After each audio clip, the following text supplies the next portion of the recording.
దేవర first half మొత్తం ఒక రేంజ్లో వెళ్ళిపోతుంది. సెకండ్ హాఫ్ పార్ట్ కోసం ఓపెన్ అండ్ ట్విస్ట్లు పెట్టి అందరు బుర్ర పాటు చేశాడు. మొత్తం సినిమా బాగానే ఉంటుంది, కానీ క్లైమాక్స్ చాలా మందికి అసలు అర్థమే కాల. ఈ వీడియోలో దేవర క్లైమాక్స్ని పూర్తిగా ఎక్స్ప్లెయిన్ చేయబోతున్నా. ఇది స్పాయిలర్. మూవీ చూడని వాళ్ళు ఎవరన్నా ఉంటే ఈ వీడియో చూసి వేస్ట్, దొబ్బేయండి. క్లైమాక్స్లో బయట మనుషులంతా సరుకును దొంగలించడం కోసం సందర్భం ఎక్కుతారు. అలాగే దేవరాన్ని చంపాలని వాళ్ళతో పాటు వరాన్ని కూడా తీసుకొని పోతారు. కానీ వరాన్ని అందరినీ చంపుతున్నాడని వాళ్ళకి తెలియదు. సరుకు మొత్తం తీసుకొని తిరిగి వచ్చేటప్పుడు మధ్యలో డౌట్ వచ్చి సముద్రంలోకి గన్నులతో షూట్ చేస్తారు. అప్పుడే సొర ఎంట్రీ. ఆ సొరను వాడుకొని వర వాళ్ళందరినీ చంపి బోట్లో పడేసి ఆ బోట్ను బయటికి లాక్కొని వచ్చి పడేస్తాడు. ఇక్కడ వరకు అంతా బాగానే ఉంది, కానీ వర బోటుకి కత్తి చెక్కుని ఇంటి మరకతో కోసుకొని పడిపోతాడు. అలా ఎందుకు చేశాడంటే సందర్భం లేకపోయిన ప్రతి ఒక్కరిని దేవర చంపేస్తాడని వర అందరికి తెలియాలని అలా చేశాడు. ఇంటి మార్క్ని చాలా బాగా హైలైట్ చేశారు.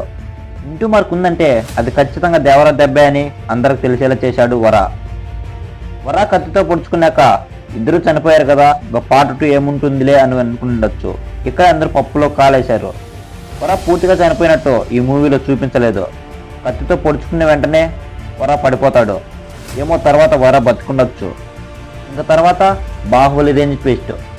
దేవరాన్ని చంపగలిగినోడు ఎవడున్నాడని అజయ్ అడిగినప్పుడు వరానే దేవరాన్ని చంపడం. అసలేం జరిగింది? దేవర విలన్స్ అందరిని చంపేశాడు. చంపేసి కత్తిని కూడా కడిగాడు. దేవర ఒంటి మీద చిన్న గిచ్చు కూడా పడలా. దేవరాన్ని వర ఎందుకు చంపాడు? యాక్చువల్గా అయితే దేవరాన్ని కత్తిని గట్టిగా నొక్కుకున్నాడు. వర జస్ట్ పట్టుకొని ఉన్నాడంతే. కానీ ఎందుకని దేవర చనిపోవాలనుకుంటున్నాడు? నాకెందుకో దేవర పూర్తిగా చనిపోలేదేమో అనిపిస్తుంది. ఎందుకంటే అజయ్ సముద్రంలో వెళ్ళి చూసినప్పుడు అస్థిపంజరాలన్నీ కనిపిస్తాయి. అవి కూడా కట్టేసి వర ఒక్కసారి కూడా చంపి సముద్రంలో పడేలా. అది ఖచ్చితంగా దేవరానే చంపాడు. ముఖ్యంగా ఈ మూవీ మెయిన్ విలన్ బైరా కాదు, దయ. మూవీ స్టార్టింగ్లో దయ చాలా డేంజర్, సీఎంలు పిఎంలతో కూడా సంబంధం ఉందని చెప్పారు. దయ తమ్ముడు యతి. ఆ యతిని పట్టుకోవడానికే అజయ్ ఎర్ర సముద్రంకి వస్తాడు. అంటే ఎర్ర సముద్రంలో తలదాచుకున్న యతిని ఫస్ట్ చంపాలి. అంటే దేవర లేదా వర బతికే ఉండాలి. ఫస్ట్ యతిని కనుక్కొని యతిని చంపి మళ్ళీ తర్వాత బాంబే పియ్యి దయాన్ని చంపాలి. ఈ కథ పార్ట్ 2 తీసేంత స్కోప్ లేదు అని చాలామంది రివ్యూస్ చెప్తున్నారు. కానీ ఈ మూవీ పార్ట్ 2కి చాలా స్కోప్ ఉంది. సరిగ్గా హ్యాండిల్ చేయగలిగితే పార్ట్ 2 చాలా పెద్ద హిట్ అవుతుంది. జాన్వీ రోల్ కూడా పార్ట్ 2లోనే చాలా ఉంటుందని అన్నారు.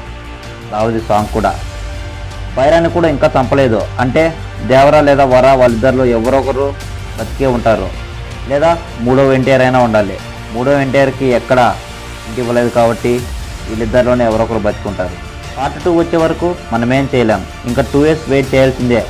అన్ని క్వశ్చన్స్ ఆన్సర్ అప్పుడే వస్తాయి. అప్పటి వరకు అయిపోయి.